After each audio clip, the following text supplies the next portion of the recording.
अमेरिकी चुनाव में मतदान जारी है और अगले कुछ घंटे और भी रोमांचक होने वाले हैं। अब तक आए एग्जिट पोल्स के मुताबिक डोनाल्ड ट्रंप और कमला हैरिस के बीच कांटे की टक्कर हो रही है।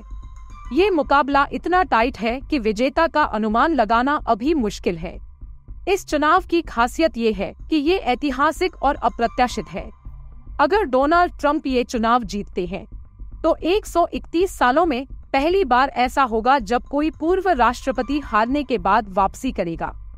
वहीं अगर कमला हैरिस राष्ट्रपति बन जाती है तो यह 236 सालों का इतिहास बदलने जैसा होगा, क्योंकि अब तक अमेरिका को महिला राष्ट्रपति नहीं मिली है।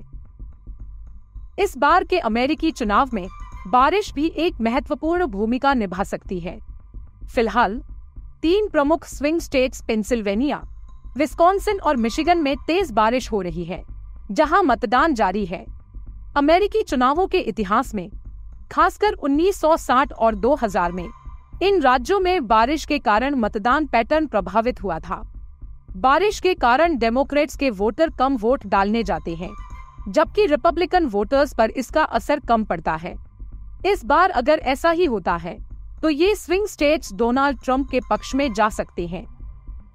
एक अध्ययन के अनुसार खराब मौसम का रिपब्लिकन वोटर्स पर कम असर पड़ता है, जबकि डेमोक्रेट्स खराब मौसम में वोटिंग से बचने की कोशिश करते हैं।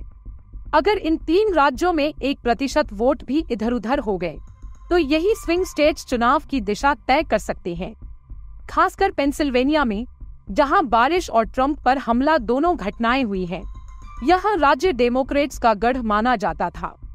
अगर इन दोनों कारणों का फायदा ट्रंप को मिलता है तो यह राज्य रिपब्लिकन के पक्ष में जा सकता है। पेंसिल्वेनिया में तो इतना असमंजस है कि यहाँ कोई भी सर्वे ट्रंप या कमला हैरिस में से किसी की भी जीत की संभावना नहीं दिखा पा रहा।